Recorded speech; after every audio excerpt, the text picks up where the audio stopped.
Mzungumzaji ambaye tutaanza session hapa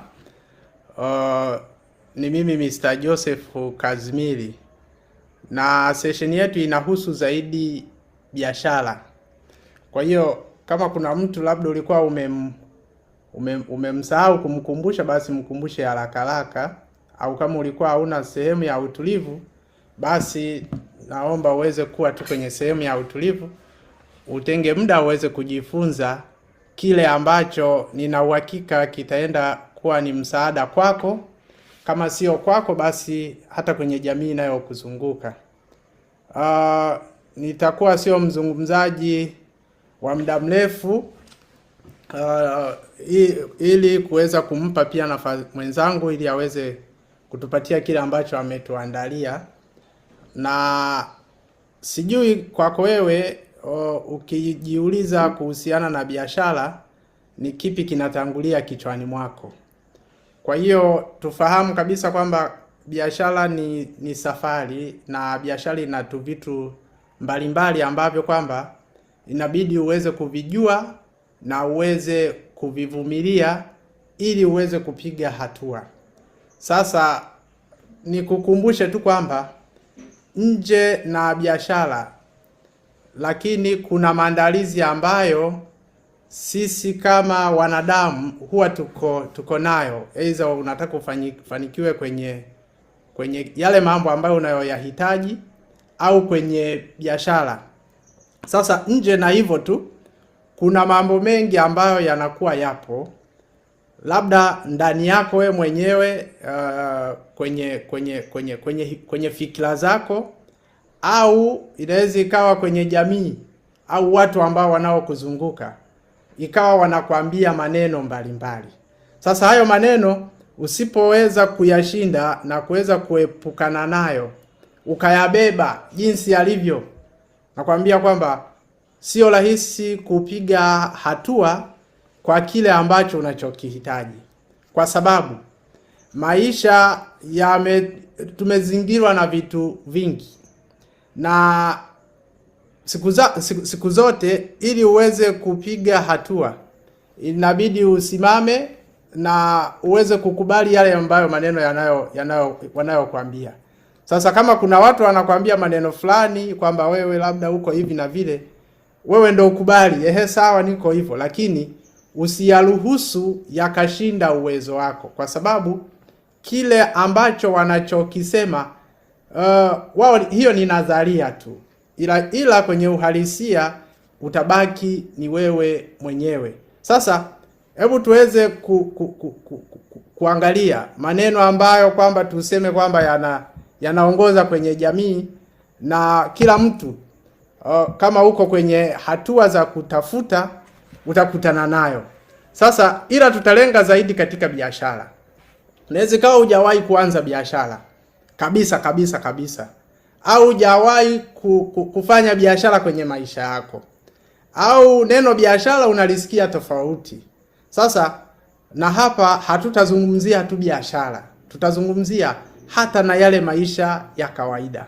Au tuseme wewe unaweza kawa uko mwanafunzi, au unaweza kawa wewe ni mfanyakazi, au unaweza kawa mtu yoyote, upo kwenye mazingira tu bado unajitafuta. Haya itaenda kukusaidia kukuokoa na kuweza kutoka ambapo labda umeng'ang'ania. Sasa maneno mengi ambayo kwamba hasa tuseme labda kama wewe umepita shuleni, utaambiwa kwamba ukishasoma subiri ajira. Sasa watu wengi wana ile akili ya kwamba nimemaliza kusoma, ngoja nisubirie ajira. Sasa kwa sababu ya nini? Kwa sababu kwamba tunafundishwa, au mashuleni pia wanafundisha, soma, pata cheti, tafuta kazi. Ndio jinsi ambavyo wanavyofundishwa. Sasa mtaani na kukataa, umesoma sawa, cheti unacho, lakini haikuingizii chochote. Sasa unaambiwa kwamba soma, ukatazwi, lakini boresha maarifa, alafu ingiza kipato. Sasa wewe ukiwa na ule mtazamo wa kwamba nimesoma, ngoja nisubirie nipate kazi. Utaendelea kusubiri kwa sababu ajira zipo chache, na inaweza ikawa hata kama zipo na zenyewe ni za kugombania, lakini kazi, job zenyewe zipo za kutosha. Hata kwenye maandiko matakatifu wanasema kwamba tumezaliwa kuja kufanya kazi, sio kuja kutegesha sehemu. Kwa hiyo kama ukijua kwamba kama wewe labda umeambiwa wewe ukimaliza kusoma tulia, hayo maneno ukiendelea kuyapokea, umri unaenda, mwisho wa siku vitu vingi vinakupita. Lakini pia hofu ya watu. Unajua wengi wanashindwa kuweza kufanya maamuzi kwa sababu ya watu. Ni watu wapi ambao wamekuzunguka? Inaweza kawa ni watu ambao wanakuambia Mr. X unaweza, Mr. Flani unaweza kuifanya hii biashara, Mr. Flani hili jambo una uwezo mkubwa wa kulifanya na likaweza kufanikiwa.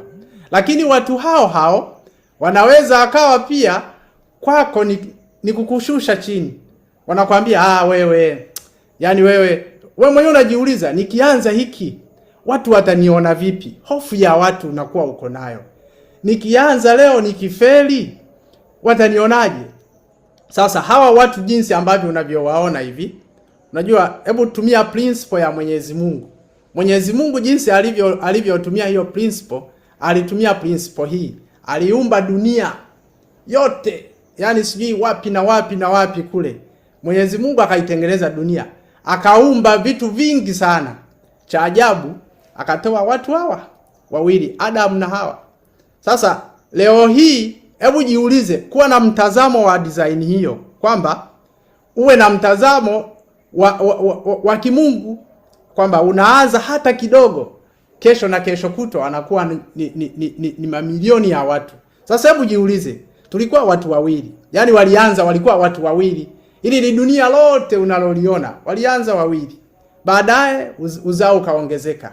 Leo hii unaweza ukawa wewe hapo pia una watu kwenye familia yako zaidi ya wawili, ila Mungu alianzisha watu wawili tu.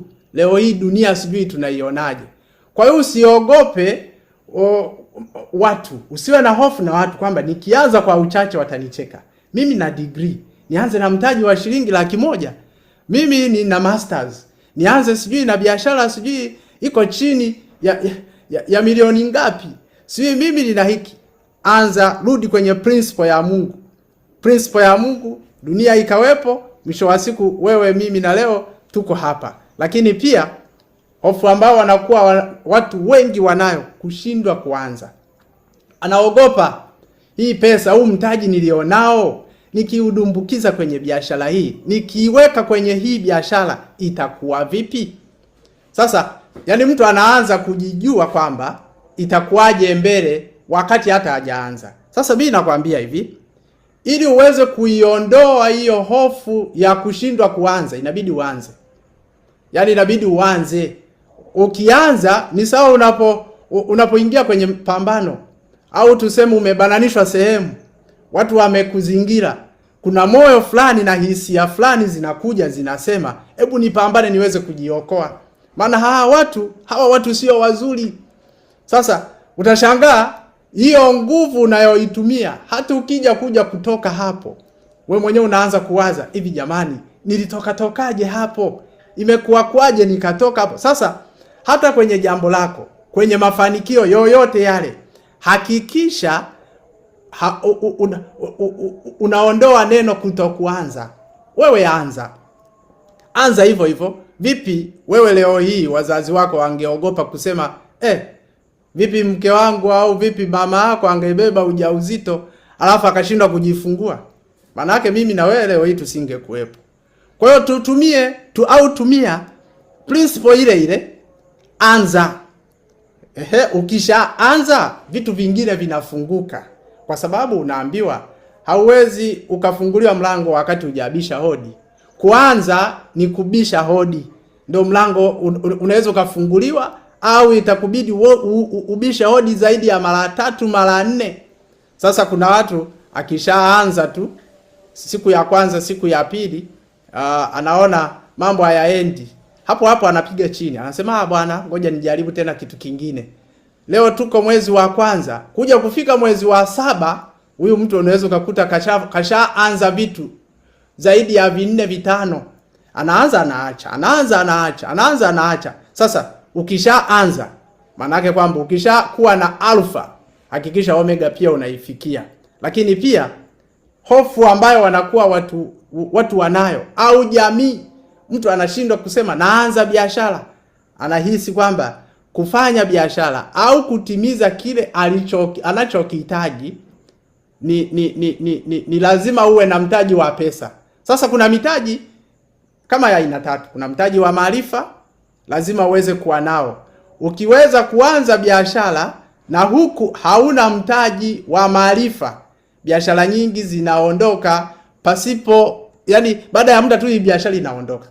Kwa hiyo ukijua kwamba mtaji wa maarifa ni muhimu sana. Ukishakuwa na mtaji wa maarifa, kinachofuata sasa si maarifa unakuwa uko nayo, unaofuata ni ujuzi. Alafu kinachofuata sasa ni matokeo. Yaani kwa tunaposema pesa ni kilainishi tu cha kwamba kukurahisishia kufikia kwenye jambo lako labda kwa uharaka, au kukufikishia ni kama tools. Yaani pesa ni kama tools, ni kama material fulani kwamba inakuwepo kukusaidia kukuongezea mwendo. Kwa hiyo ukianza biashara hauna maarifa, ndio hizo biashara utazikuta leo hii ilikuwepo hapa biashara fulani, baada ya wiki ishapotea. Leo hii ilikuwepo biashara fulani, baada ya muda tena imepotea. Kwa hiyo hakikisha mtaji wa kuwaza kwamba kisa wewe hauna mtaji wa pesa usiuhesabu katika maisha yako. Anza kwanza, una nini ndani yako? Ni kitu kipi ambacho unaweza ukakianza pasipokuwa na pesa? Na vitu vingi vikubwa ambavyo unavyoviona leo hii unavisema, yani hiki kitu jamani, hiki kimesimama imara kabisa, vingi vyao vilianza na maarifa. Baada ya hapo skills zilihitajika ili hayo maarifa yakatumike kisawasawa. Baada ya hapo maarifa hayo yanatakiwa yaende wapi? Ni network ya watu. Kwa sababu uwezo kawa na maarifa, una skills, alafu una sehemu ya kuyapeleka. Ukishakuwa na network, inakurahisishia sasa hawa watu kuweza kukununua wewe. Sasa kwa mfano tuseme labda kwamba wewe hapo una idea yako. Ila hiyo idea inabidi uipresent kwa watu, uizungumzie kwa watu. Ukishaizungumzia kwa watu, hiyo idea watu ndio watainunua. Lakini ukisema mimi na mtaji bwana. Sasa mtu anaanza labda tuseme kwamba anaanza biashara ndani ya hiyo biashara hajapiga mahesabu kwamba kufikiria soko la hiyo biashara ikoje. Ndio maana mtu anaanza afu baadaye anaiacha. Alikuwa anauza kitu fulani, baada ya wiki ameshahama tena. Anasema sasa hivi sio msimu wa maembe, ngoja nijaribu tena msimu wa matikiti. Msimu wa matikiti ukiisha anahama tena. Kwa hiyo kila siku wewe unahama, leo unaibuka hiki, kesho unaibuka na kingine. Kwa hiyo hakikisha neno mtaji wa pesa iwe ndio cha mwisho. Pata maarifa. Hivi kwa nini? Hebu ngoja nikuulize swali. Kwa nini unaenda kuanza darasa la kwanza kusoma au chekechea au baby class? Kipindi hicho unakuwa na pesa kwamba naenda kuna nini? Si hamna. Baada ya kusoma umemaliza, unakuwa na cheti, ndio unaanza kutafuta sasa pesa. Sasa vipi ingekuwa kinyume chake? Upate kwanza pesa ndio uingie darasani. Sasa hayo majibu mimi sina, sijui kama ungeingia darasani au ungesema mimi naishia hapo hapo kwa nilichokuwa nakitafuta basi ndio hicho. Changamoto nyingine watu ambao wanakuwa wako nayo, kukosa mfano wa tunasema ule wa karibu, au tunaita wale maroromodo. Mtu wake kwamba nani anakuinspire? Anakuinspire labda wewe unatamani kufanya biashara, lakini kila siku unazijua tamthilia zote ndo zinazo kuinspire. Au unajua series zote ndo zinazo kuinspire. Sasa watu wengi pia wanashindwa kuweza kufanya biashara wakihisi kwamba wale ambao wanaotakiwa kufanya biashara kwanza ni wale ambao wana connection kubwa, lakini pia yani hawamuoni mtu aliyeanza chini, au tuseme kijana mwenzao ameanza hana connection, lakini pia hana mtaji, lakini pia alianza kwa kujifunza na hadi akafanikiwa. Asilimia kubwa ya watu akishafanikiwa wanahisi kwamba huyu mtu alianza hivyo hivyo, alizaliwa nacho. Sijui nani huyu aliyezaliwa nacho. Kwa hiyo kuwa tayari kuanza kwa hatua. Misingi inatakiwa uweze kuwa nayo. Ni msingi upi wa biashara ambayo unayotaka kuifanya? Jifunze uifahamu hiyo misingi. Ukishaijua misingi, anza kufanyia kazi. Lakini pia uweze ukasema ninakaa kwanza nasubiria nielewe kila kitu alafu ndo niweze kuanza kufanya biashara. Hapana. Anza hapo hapo. Umeshapata wazo, cha kwanza ni wazo. Ndio hiyo idea. Ukishapata idea, uliza inafanyikaje hii biashara. Ukishaipata hiyo, anza kufanya biashara. Na kuhakikishia kwamba ukiweza kufanya hivyo, unachotakiwa kuongezea sasa ni nidhamu ya kuweza kufanyia kazi na uvumilivu. Hauwezi ukawa na ndoto afu ukakosa uvumilivu. Hauwezi ukawa na vision kubwa ukakosa nidhamu ya kusubiria. Mtu yoyote ambaye ana malengo makubwa anakuwa na subira. Utaambiwa subiria, usubiria. Unataka uwe daktari, kasome miaka 5. Si baadaye utaongezea mwaka moja, utakuwa na subira. Mwingine anasema mimi sitaki, nataka niwe tu nipige mambo yangu haraka haraka. Mambo gani unataka nipige haraka haraka? Hakuna kozi nyepesi. Nikapiga hiyo kozi chap chap, nikishamaliza miezi 6 nadumbukia kazini, maisha yanaendelea. Sasa baada ya hapo, kipato utakapokuja kuanza kulipwa, unaanza kulalamika na kusema jamani mbona tunalipwa kidogo, sijui nini. Si ulitaka vitu vyepesi. Sasa ujue na vitu vyote vyepesi. Unaambiwa kwamba ukiona kuna biashara kila mtu yeye anaisifia tu, wewe fanya hiyo, fanya. Yaani mjomba anaisifia, baba anaisifia, hata kama haijui vizuri, hiyo biashara iache. Mimi nakushauri tu kwamba hiyo biashara iache. Ukiona kila mtu anakusifia, umepiga bingo, sijui nini, sijui hata mimi sijui, maneno yote hayo, jichunguze vizuri kwamba hii biashara ninakoelekea ni sehemu sahihi au sio sehemu sahihi. Kwa hiyo hakikisha hata kama ukianza biashara ina discipline yake. Biashara au tunasema malengo yako kuweza kuyatimiza yana nidhamu zake pia. Kwa sababu hauwezi ukasema kwamba nataka niogelee ndani ya maji afu umeachama mdomo. Kuna nidhamu yake. Inabidi ufumbe mdomo. Kuna sehemu itakuhitaji kama unapiga baruti, sijui upasue mwamba mkubwa, inabidi uzibe masikio. Unapoziba masikio maana yake kwamba ili usije ukaathirika. Sasa wewe sema kwamba bwana mimi nimeshakomaa sana. Makelele haya wala hata hayanipi shida. Achia kuziba masikio, alafu uone nini kitatokea baadaye. Kwa hiyo kila sehemu ina nidhamu zake. Mafanikio yana nidhamu yake. Kuna kujifunza, weke muda wa kujifunza, lakini pia haitoshi tu hapo. Kuna kufanya kwa vitendo, lakini pia kuna kuanguka na kuamka. Hakuna biashara utakayoanza tu itaenda hivi shwa. Lazima itapiga vimlima kidogo. Kwa hiyo mimi kwa ufupi tu nimeona kwamba niweze kukukumbusha baadhi ya mambo ambayo kwamba nina uhakika utakuwa umekutana nao, na itakuwa kuna watu ambao wanaokuzunguka hapo wanakukatisha tamaa na kukwambia wewe huwezi kwa sababu baba yako alikuwa sio mfanyabiashara, mjomba wako alikuwa sio mfanyabiashara. Hata mimi hivi ninayezungumza hapa na mimi pia nilikuwa nimetoka kwenye jamii ambayo kwamba sio wafanyabiashara. Lakini niliambiwa maneno, wewe umepotea, wewe umefanya hiki.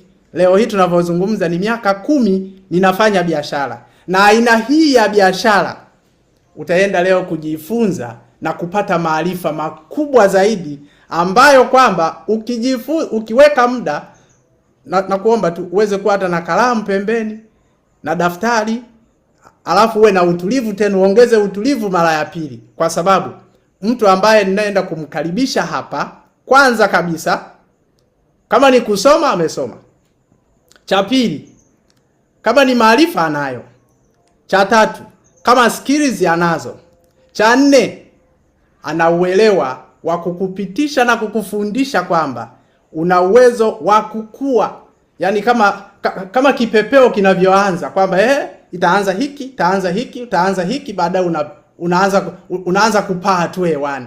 Kwa hiyo sasa mimi hapa ambayo tulikuwa nazungumza, ningependa zaidi niweze kumkaribisha Mr. Emmanuel Kweka ambaye atatupitisha kwenye mwongozo mzima wote, na nina uhakika kabisa kwamba ukiweka muda wa utulivu utaenda kupata elimu, utapata idea, yaani utapata kila kitu. Swali tu, uko tayari kufanyia kazi? Sasa mimi na wewe sijui kama utakuwa uko tayari au hauko tayari, lakini nina uhakika kile utakachokipata mimi kitakuwa ni msaada mkubwa kwenye jamii yako na katika familia zako zote, au katika marafiki, kwa sababu mimi nimemfahamu toka 2015 ndo nilianza kumjua. Kwa hiyo hata na mimi pia nimejifunza kutoka kwake. Kwa hiyo ningependa niweze kumkaribisha Mr. Emmanuel Kweka ili uweze kutupatia kile ambacho umetuandalia hapa. Karibu sana na nakutakia pia session njema. Asante sana. Asante sana Kazimiri kwa kazi nzuri ambayo umeifanya kutokea umeanza mwanzo wa session hii mpaka hapa tulipofikia. Naamini kwa kila ambaye alikuwa makini kukusikiliza kuna kitu ambacho amekipata. Kwa majina naitwa Emmanuel Kweka, kitaaluma ni mhasibu na msimamizi wa fedha, na kwa sasa ni business analyst, na nimekuwa nikifanya biashara kwa muda mrefu na nikifundisha biashara. Kuna walimu ambao wanafundisha biashara lakini wao hawafanyi biashara. Kwa mimi nimekuwa nikifundisha biashara ila pia nafanya biashara. Kwa kile ninachokifundisha ndicho ninachokiishi. Ila pia kwa siku ya leo tutakwenda kujifunza mambo mbalimbali. Naamini kabisa wakati tunaupokea mwaka, kila mmoja aliweka malengo yake. Kila mmoja kuna tamanio ambalo alikuwa nalo analotamani kulifikisha mwaka huu. Sasa hivi tumeshaenda mwezi mwingine, tuko mwezi wa pili. Hebu anza kujitafakari kwanza kabla hatujaanza session. Jiulize katika yale malengo ambayo umeyaweka mpaka sasa umefika asilimia ngapi? Kuna mwanga unaanza kuonekana au bado tulikuwa tunasubiri Januari iishe kwanza tulikuwa tunapambana na ada na majukumu mengine? Ama tunaanza kuona mwanga kuelekea kwenye malengo yetu? Na nikupongeze sana kwa kuweza kuwepo mahali hapa. Nikwambie wewe ni mtu muhimu sana. Yaani jipige kifua, jiambie wewe you are so special. Kwa sababu Mungu amekuchagua wewe kuwepo hai mpaka leo. Amekuchagua wewe kuwa miongoni mwa watu wote walioalikwa kwenye hii presentation, wewe umeweza kuwepo. Kwa hiyo nikuhakikishie kabisa hautaenda kupoteza muda wako, ila utakwenda kupata vitu ambavyo vitakwenda kubadilisha structure nzima ya maisha yako. Nitapenda kushare na wewe aina kubwa 4 za watu. Katika haya maisha kila mmoja anapambana na njia yake, kila mmoja anaishi maisha yake, lakini kutokana na maisha ambayo tunaishi na namna ambavyo tupo, tumegawanywa katika makundi makubwa 4 kutokana na fedha na muda. Sasa utaangalia ujione wewe uko wapi na unatamani kuwa wapi. Kundi la kwanza kabisa ni watu ambao wanao muda wa kutosha lakini fedha hawana. Kuhusiana na muda upo ila pesa hakuna. Watu hao unaweza ukampigia simu ukamwambia sasa nataka kwenda sehemu fulani nisindikize. Atakwambia chap kwa haraka nafika hapo. Ile muda upo. Ila huyo mtu ukimgusa ukimwambia na shida ya 50,000 laki atakwambia ni majanga. Kwa hiyo hilo ni kundi la kwanza la watu wanao muda wa kutosha ila fedha ni changamoto. Kuna kundi la watu la pili ambalo wao muda hawana. Hao watu wako very busy lakini pesa wanayo. Nyumbani nyumba nzuri ipo, gari nzuri, familia watoto wanasoma shule nzuri, lakini huyo mtu hana muda na familia. Akiondoka watoto wamelala, akirudi watoto wamelala. Kwa mwezi au kwa mwaka baba anaonekanika mara 2 mara 3. Kwa ni mtu ambaye yuko very occupied. Mtu kama huyo ukimpigia simu labda una kikao cha harusi, anaweza kapledge hata 1,000,000 na akaituma, lakini hata hudhuria kikao hata kimoja na hata kwenye harusi anaweza asifike. Kwa hao ni watu ambao hawana muda lakini pesa wanazo.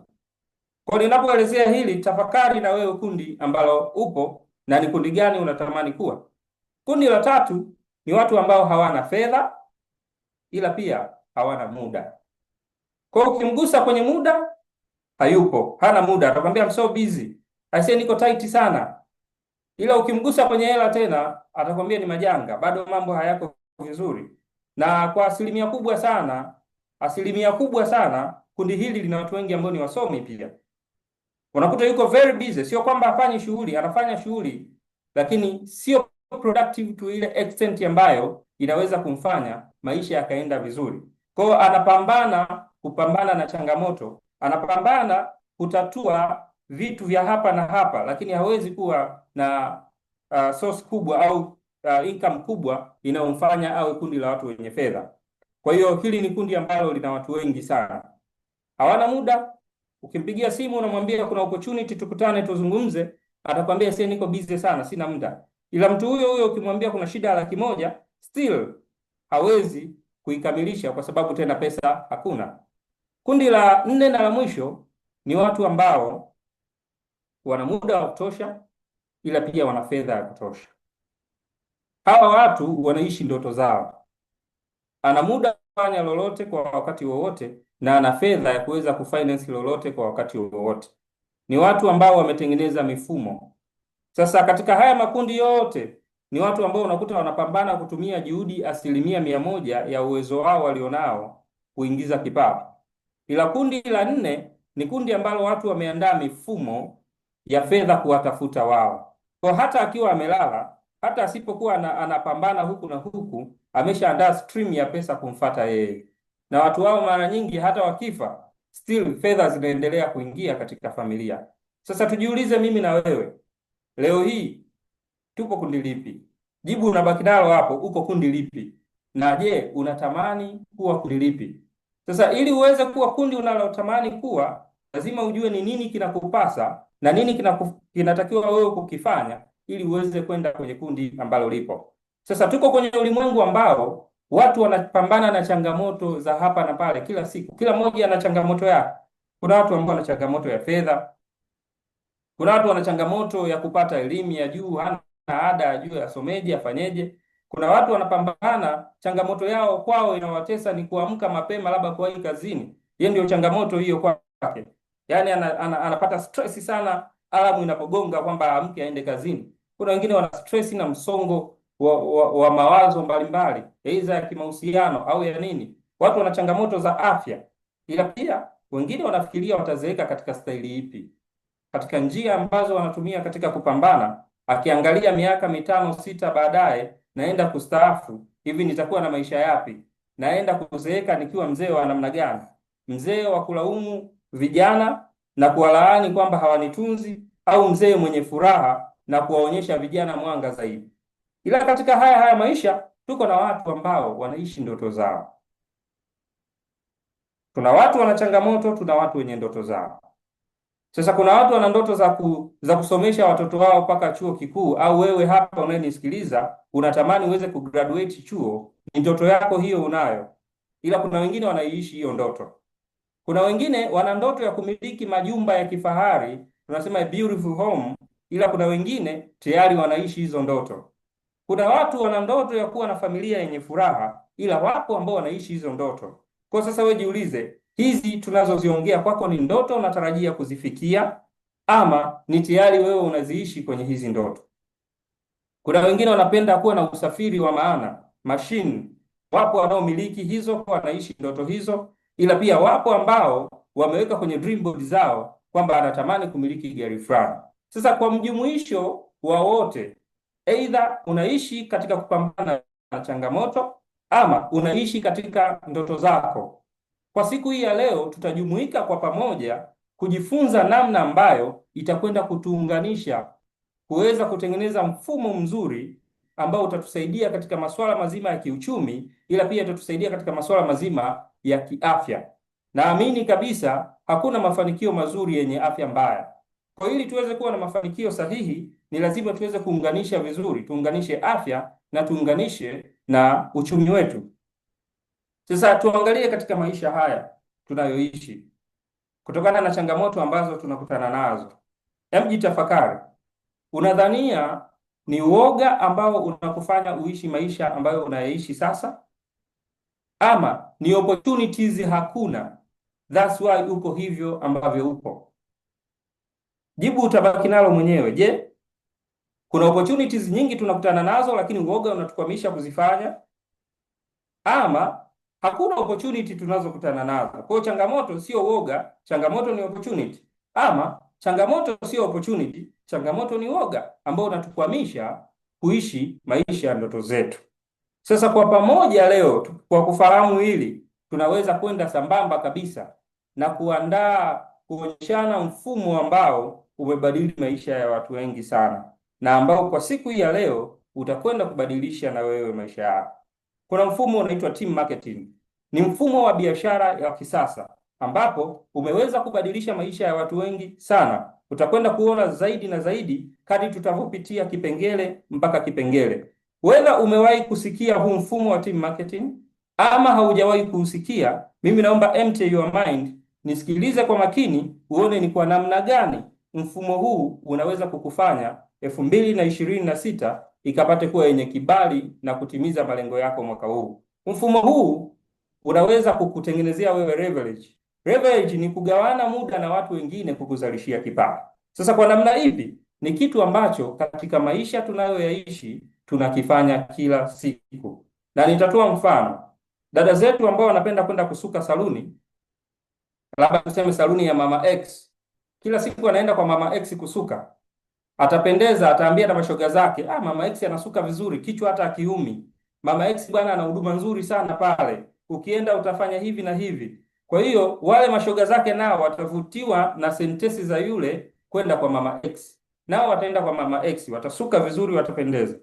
Baada ya hapo nao wataambia wengine. Kwa at the end utajikuta kuna kundi la watu wengi wanaenda kusuka kwa Mama X kwa sababu fulani alisemaga kwa Mama X anasuka vizuri. Sasa kutokana na hicho kitendo tayari hapo wamefanya marketing kwa Mama X, lakini Mama X hawatambui na wala hawalipi chochote. Sasa hicho ndio leo nitakuonyesha jinsi gani kinageuzwa kuweza kuwa sosi ya kipato kwako. Ni sawa na Mama X aseme, kwa kuwa umekuwa msukaji wa kudumu kwenye ofisi yangu, badala ya kusuka kwa 50,000 nitakuwa nakusuka kwa 15,000 au 30,000. Kwa 20,000 nzima itakuwa ni profit yako. Alafu kwa kila utakayemwambia akaja kusuka kwangu nitakupa shilingi 10,000. Jiulize, ni watu wangapi ungewaambia wakasuke kwa Mama X saluni?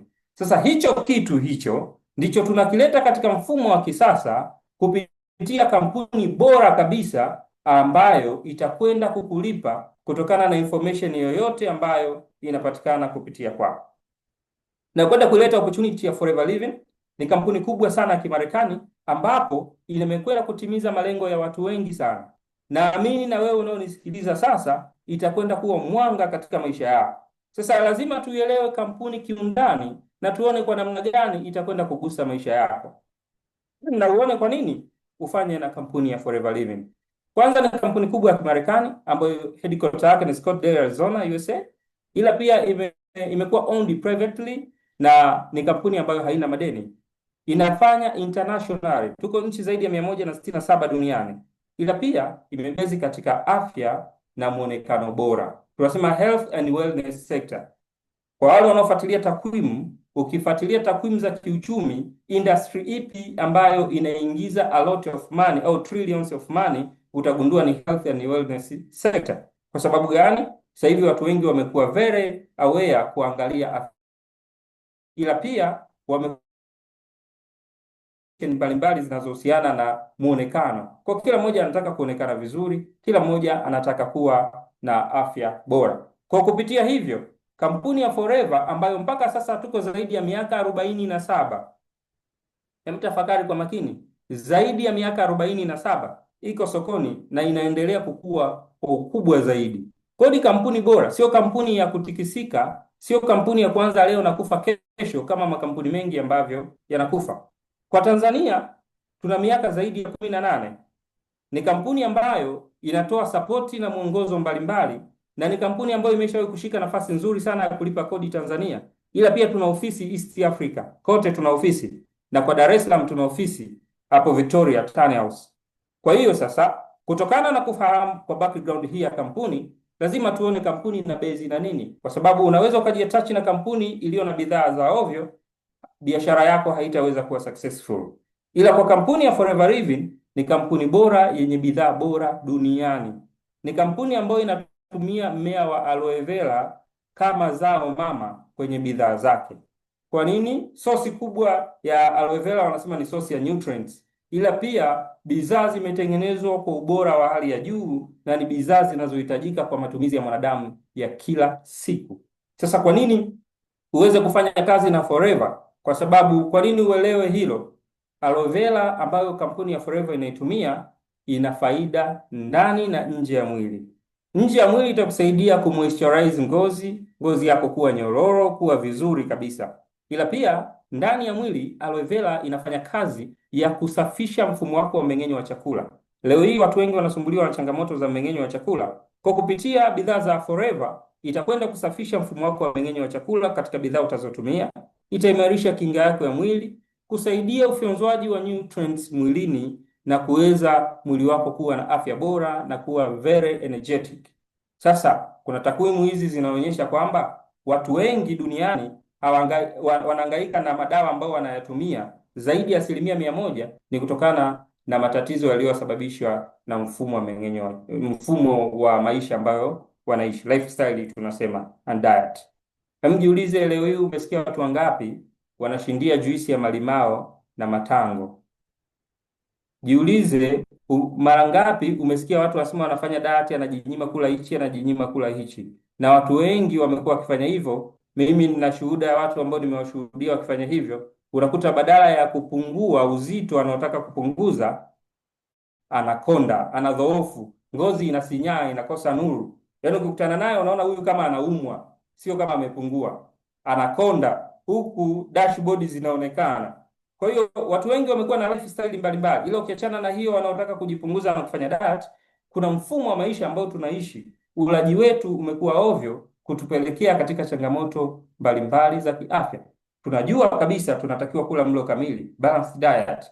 Lakini je, tunakula huo mlo kamili? Tunajitahidi kuzingatia, tunatakiwa kunywa maji. Je, tunakunywa maji ya kutosha? Kwa yale maisha ambayo tunayaishi na ubize tulionao unatupeleka kwenye changamoto hizo za kiafya. Ila kwa wewe kupatina na kampuni ya Forever, kampuni ina bidhaa bora ambazo zinaongoza kidunia, ziko vizuri, na utajiuliza katika hizo bidhaa ni nani anaweza kutumia? Ni kila mmoja. Kila mmoja anahitaji afya bora, kila mmoja anajipenda, anahitaji muonekano bora. Hizi bidhaa zitakwenda kugusa kila mmoja. Jiulize, wewe unafahamu nani anayepiga mswaki kila siku asubuhi? Jiulize, nani unayemfahamu ambaye anaoga? Kwa nini nakuuliza swali hilo? Kwa sababu kampuni ya Forever ina sabuni. Kwa kila unayemfahamu anaoga kuna sabuni. Kila unayemfahamu anapiga mswaki kuna dawa ya meno. Kwa bidhaa zake ni consumable product. Leo hii watu wana elimu ya kuhusu kutoa sumu mwilini, kudetox, wanaandaa juisi za kudetox. Kampuni ya Forever ina bidhaa bora yenye viwango kwa ajili ya kuweza kudetox. Sasa ukiendelea kuangalia hapo, tuna wide range ya masoko. Bidhaa zetu ziko katika kategori mbalimbali. Kwa hiyo tuna bidhaa za urembo, tuna nutritional supplements. Kwa hiyo ni kuangalia ni nani na nani ambaye anaweza kuwa mteja kwako. Na hapa unapotafakari usijisahau wewe. Jiulize, unatamani kuwa na afya ya namna gani? Kama bidhaa za Forever zinasaidia mtu kuweza kuondoa msongo wa mawazo, kuondoa cholesterol mwilini, kusaidia mzunguko wa damu kuwa vizuri, je, na wewe unahitaji kuwa na mzunguko wa damu vizuri? Unahitaji mmeng'enyo wako wa chakula ukae vizuri? Kwa kufikiria hilo, basi wewe ni mteja namba moja, then watu wote wanaokuzunguka wanafaa kuwa wateja kwako, na hilo litakufanya biashara iweze kukua, ila pia na afya yako iweze kuwa bora zaidi. Kuna watu ambao wanasumbuka na changamoto za uzito uliopitiliza, overweight, wanapambana huku na huku kwa ajili ya kutatua changamoto hizo. Kampuni hii inatoa suluhu ya changamoto hiyo. Ina bidhaa ambazo zinaenda kutatua changamoto hizo za uzito. Sasa tunasema a real entrepreneur ni yule mtu ambaye ana offer solution kwenye jamii. Kwa wewe, kama umemsikiliza vizuri msemaji wa kwanza alivyopita katika session zote zile alizotupitisha, utaona kabisa kupitia wewe kupartner itakwenda kufanya utengeneze biashara kubwa zaidi ambayo itakwenda kusolve changamoto zilizoko kwenye jamii. Na tuseme neno tu, kuna watu ambao tumewashuhudia, watu ambao wameweza kuwa katika mionekano tofauti tofauti. Ukiangalia hawa watu, kuna mmoja amelose kilo 20, mwingine kilo 20 hapo. Ukirudi hapa, kila mmoja ameweza kupata lengo lake. Huyu dada anaitwa Veronica Kundi, ukiangalia picha yake ya before, ukiangalia after. Kuna kaka anaitwa Said Hassan, ukiangalia amelose kilo 22. Je, jiulize wewe, ni wangapi unawafahamu wanaotamani kupungua, wanaohangaika na dati za hapa na pale? Kwa kupitia wewe kuwa partner wa hii kampuni, utakwenda kusaidia afya za watu. Ila pia kitu kikubwa ambacho unatakiwa kufahamu kwamba bidhaa hizi zinafanya kazi kweli. Ukiangalia kwa asilimia kubwa sana bidhaa hizi zinafanya kazi na zinakwenda kusolve. Hizi ni shuhuda mbalimbali za wateja ambao wameweza kutumia bidhaa zetu. Shuhuda mbalimbali. Huyo anasema nimeanza kupata choo bila kupasuka sehemu ya haja kubwa. Kwa alikuwa akienda chooni anapata stress kubwa sana mpaka anaweza kupasuka katika njia ya haja kubwa. Kwa kutumia hizi bidhaa, hiyo hali imeondoka. Kwa hiyo anza kuangalia wewe itakusaidieje. Je, unafahamu wangapi moto za ngozi? Sasa hapo utapata muonekano bora kupitia bidhaa bora, sio muonekano bora wa leo na kesho kutwa changamoto zikarudi pale pale. Kwa hiyo tuna watu mbalimbali ambao tumeweza kuwahudumia leo hii kuwa na matokeo bora na wamekuwa mfano bora. Sasa kitu kikubwa ambacho tunatakiwa kukielewa hapa ni namna gani tunakwenda kutengeneza pesa. Kwa sababu tunaongelea biashara, lazima tuone namna gani tunakwenda kutengeneza pesa. Tunatengenezaje hizo pesa? Njia ya kwanza ni kupitia mauzo. Njia ya pili ni kupitia kujenga timu. Tulikuwa tunaongelea kuhusu mfumo, sasa tutaona kwa namna gani mfumo tulionao utakwenda kukupeleka wewe kwenye kundi la 4 la kuwa na muda wa kutosha, ila pia la kuwa na fedha ya kutosha. Sasa tukiendelea hapo, tuanze na kipengele cha kuuza. Mauzo yanakuweje? Ni lazima tuweze kufahamu katika biashara za zamani, biashara za kawaida, mfumo wa mauzo umekaaje. Hii ni normal business. Leo hii ukienda dukani kwa Mangi, huu ndio mfumo wa biashara ambao upo, mfumo uliozoeleka watu wengi wanaofanya biashara. Sasa huu mfumo una changamoto zake, sio kila mtu anaweza kufanya hii biashara kwa sababu mitaji mikubwa, matangazo makubwa, ila pia ni mfumo ambao uko out of date zamani.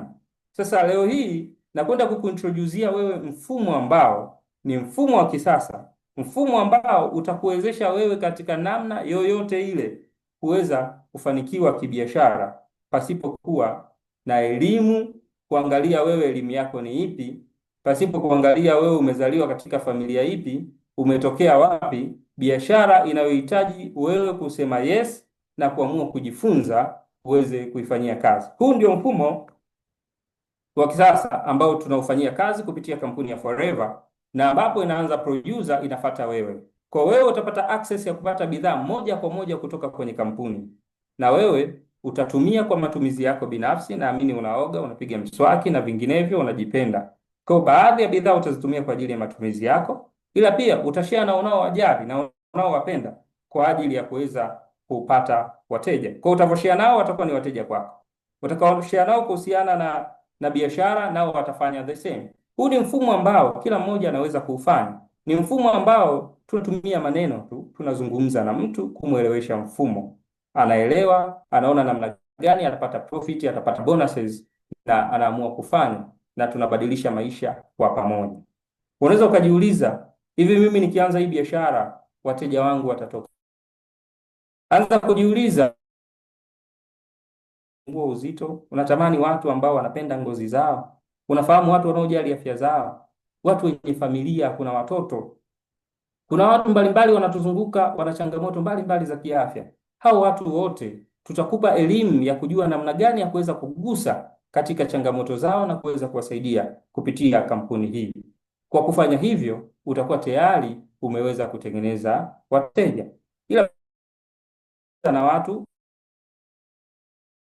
kuzungumza na watu katika mitandao ya kijamii, unaweza kuzungumza na watu kupitia product launches katika kuweza kutengeneza sales. Ila pia leo hii watu wengi wanatumia smartphones zao, wanatumia laptop, kutumia mitandao mbalimbali kuweza kutengeneza wateja, na ndio ulimwengu ambao tupo. Utafundishwa namna gani ya kuweza kutumia hizi platforms zote na wewe kuweza kupata wateja.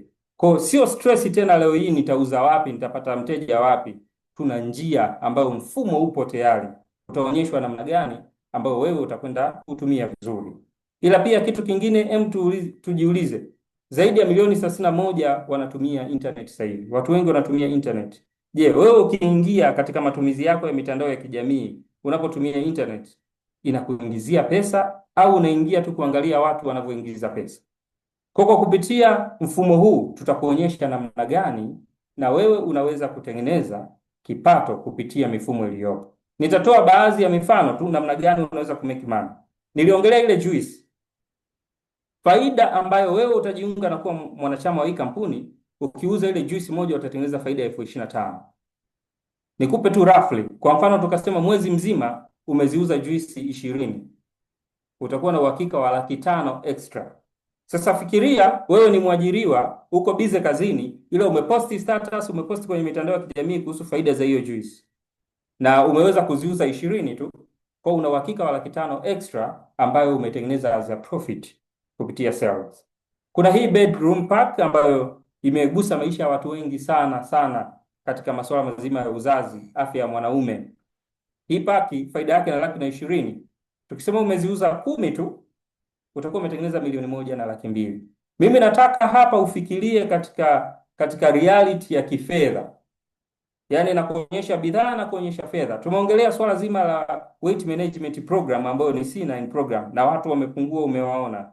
Leo hii ni watu wangapi unafahamu ambao wanatamani kupungua? Ukiweza kushare nao hii bidhaa, ukiuza moja umetengeneza faida 115,000. Sasa je, ukiuza 10, uhakika wa 1,150,000. Kwa sasa anza kuziona fedha hivyo. Hapo tumeongelea katika mfumo mzima wa kutengeneza fedha katika mauzo. Ila pia njia nyingine ya pili kubwa ambayo nilisema ni kutengeneza fedha katika kujenga timu. Kampuni inakulipa wewe 380,000 plus kutokana na mtu mmoja ambaye amejoin kwenye timu yako naye akaamua kuwa mfanyabiashara.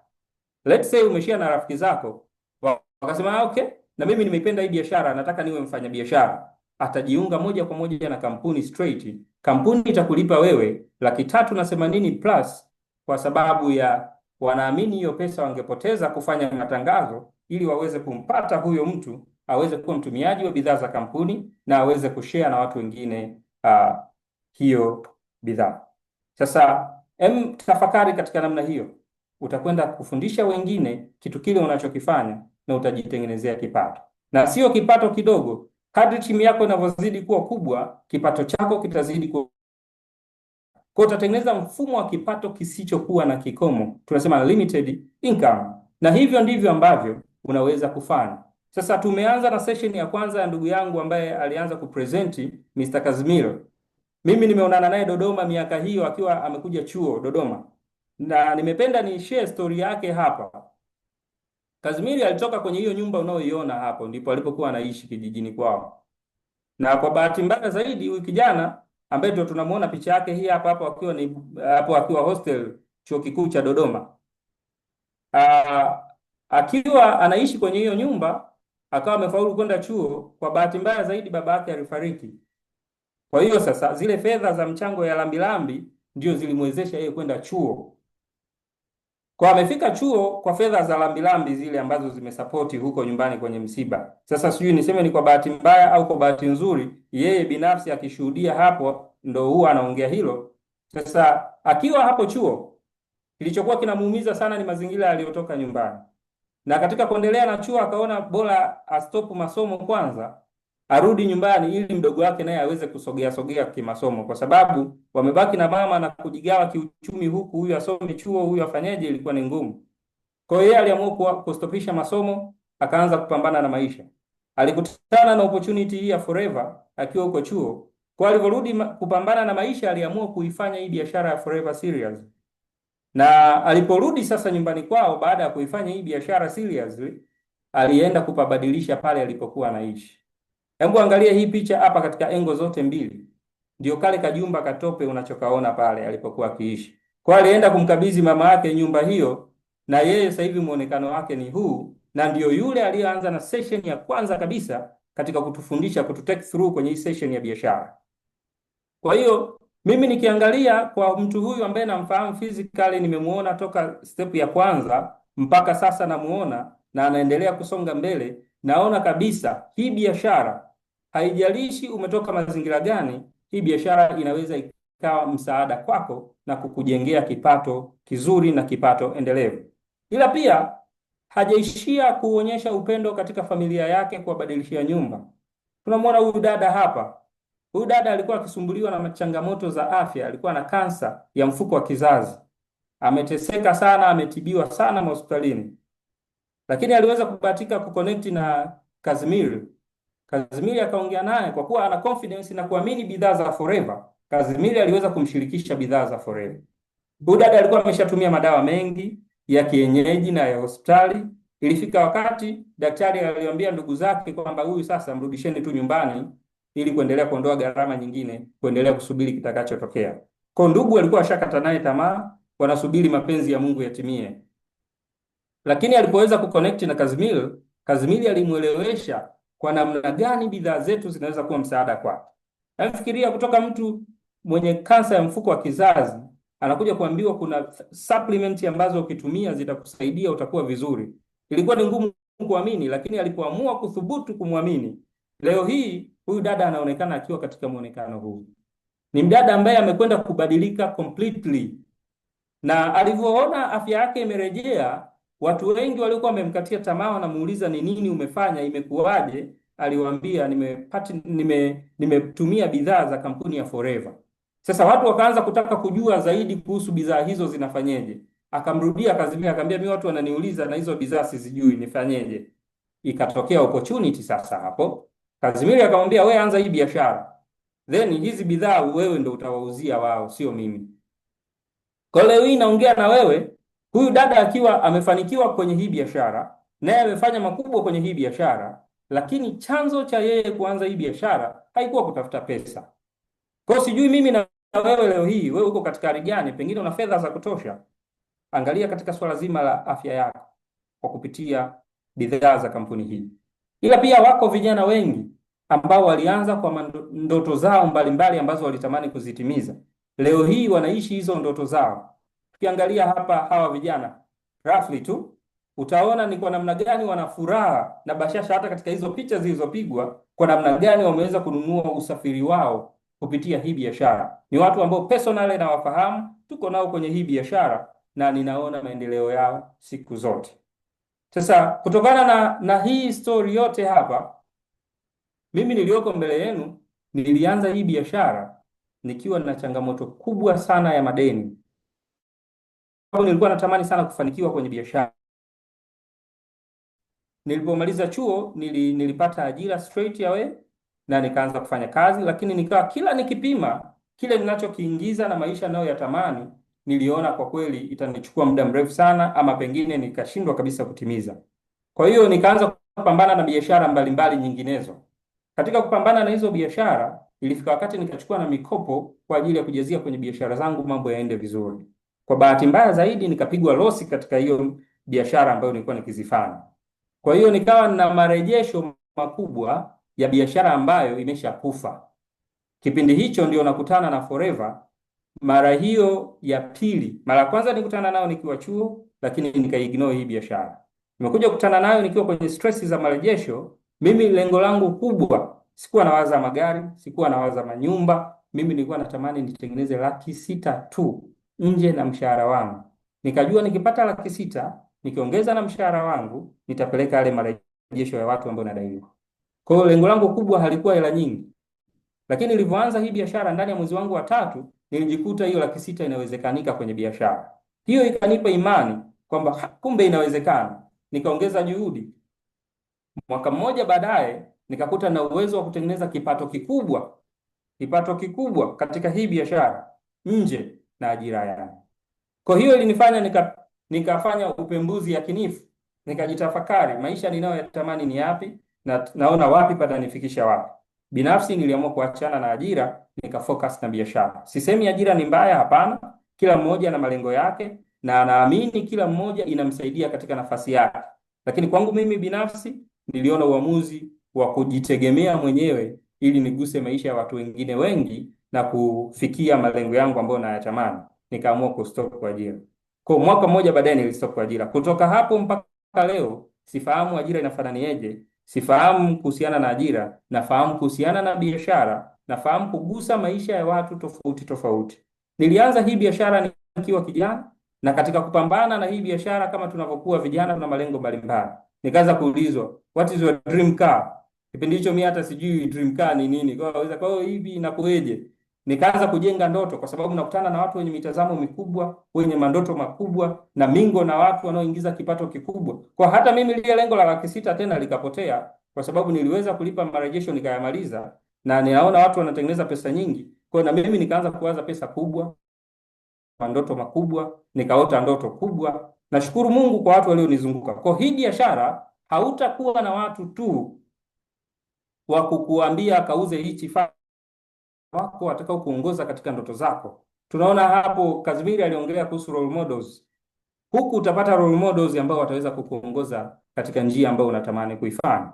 Na katika kuendelea na maisha hayo, nashukuru Mungu nikapata mwenza. Kwa hiyo sasa nikaanza kuenjoy naye katika ile dream car ambayo nilikuja kuiota, nikaimiliki na mimi ya BMW. Nikaanza kuenjoy sasa na wife, tuzunguke, tutembee, tuijue nchi yetu. Kwa hiyo tukawa tunaweka vacation, leo twende huku, msimu huu twende huku. Ila hayo yote mimi ni Mchaga, nikaanza kuifikiria katika opportunity tena. Hiyo gari nikaona okay, kama iko hivi basi katika siku za sherehe mimi nitaikodisha ibebe maharusi. Kwa hiyo ikawa tena sosi ya kipato. Kwa hiyo cha kwanza sosi ya kipato katika biashara ambayo naifanya, ila pia na hii ikageuka kuwa sosi ya kipato. Kwa hiyo hapo ilikuwa imekodiwa katika sherehe. Kwa hiyo inakwenda namna hiyo. Na baada ya ndoto kuzidi kuwa kubwa, nashukuru Mungu pia ikaongezeka hatua nyingine. Nikasema nahitaji kuwa na apartments za kuweka wapangaji. Kwa hii ni project ya apartment ya vyumba 6 vyote ambayo ni master. Na hapa nilikuwa nimeenda kutembelea site nikiangalia mafundi kazi imefikia wapi. Kwa hiyo nikachukua ka short video kidogo, hapo ilikuwa jioni sana, ndio maana wananigiza. Lakini hii yote nimeipata kupitia Forever. Business ambayo naifanya inanipa kitu ambacho kinakwenda kunifanya nitimize malengo mbalimbali. Kwa pengine uko hapa una malengo yako kila mwaka una postpone, mimi nikwambie inawezekanika. Kwa hapa ilikuwa ni project ikiendelea, ila leo hii ilishaingia watu, ilishakamilika. Kwa hiyo nilishindwa hata kuchukua video ya mwisho ikiwa imefanywa finishing, kwa sababu wapangaji walishakuja kuingia kabla hata haijakamilika. Yaani ikiwa namalizia finishing za mwisho, watu washakuja wahamie. Kwa hiyo leo hii nafikiria na kupitia biashara ya Forever nimeweza kutimiza malengo mengi, na haya ni baadhi tu ambayo naweza kuonyesha hapa kama kitu ambacho najivunia kupitia hii biashara. Lakini kumbuka haya yote nilianza nikiwa nafikiria kutengeneza laki 6 tu, ila leo hii nimekuja kupata ndoto kubwa na natimiza makubwa kupitia hii biashara. Kwa hiyo naamini kabisa kama mimi naweza, hata wewe unaweza. Ila pia kuna hawa viongozi wangu wakubwa ambao wako Arusha, Dorcas na mume wake Leonard Mgoe. Wao waliweza kutuonyesha mwanga, kwa sababu waliweza kutengeneza a beautiful home kupitia biashara hii ya Forever. Kwa hiyo nakwambia kuanzia nyasi, eneo, kila unachokiona hapo ni fedha ya Forever. Ila kikubwa ambacho nilijifunza kutoka kwao, waliinvest zaidi kwenye elimu ya watoto wao. Watoto wao wote wamewasomesha, wana watoto 3, na watoto wao wote wamewasomesha St. Constantine Arusha. Kwa mtu ambaye unaifahamu St. Constantine, utakuwa unaelewa gharama ya ada pale ikoje. Ila wameweza kuwasomesha watoto wao wote shule hiyo kutokana na nguvu ambayo wanaipata kupitia biashara hii ya Forever. Ila pia kuna viongozi wetu wakubwa wengine, Enos Salema na mke wake Dr. Elizabeth Riwa. Hawa wote wamekuwa mfano bora na kutuongoza katika mafanikio ya kibiashara. Wameweza kumiliki beautiful home, magari, zero, wameweza kutuonyesha biashara hii inakufanya unakwenda kutimiza malengo mbalimbali. Ila mimi navutiwa sana na story ya huyu dada. Huyu dada alikuwa akifanya kazi sehemu, akaambiwa kuhusiana na Forever, baadaye akaachana na kazi aliyokuwa akiifanya, kampuni ilifilisika, kwa akabaki na Forever peke yake. Ila leo hii ni mmoja kati ya wamiliki wa apartment ambazo tunaziona hapo mbele. Mimi to play hii video kidogo hapa tuone.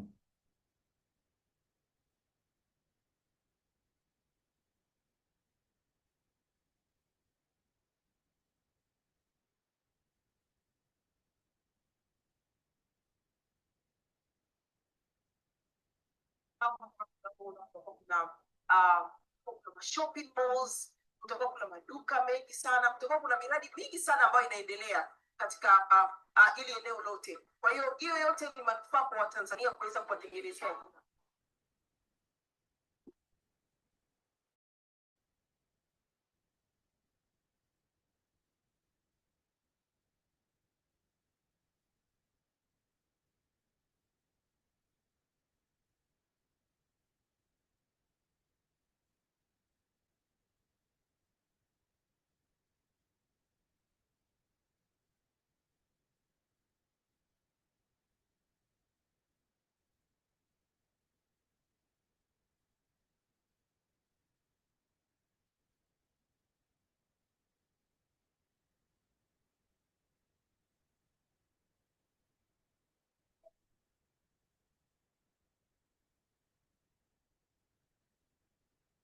Okay, kwa dada Blandina Njau ameweza kuyafanya hayo yote kupitia yeye kuifanya hii biashara ya forever.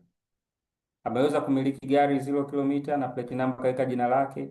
Ameweza kumiliki hizo apartments hapo.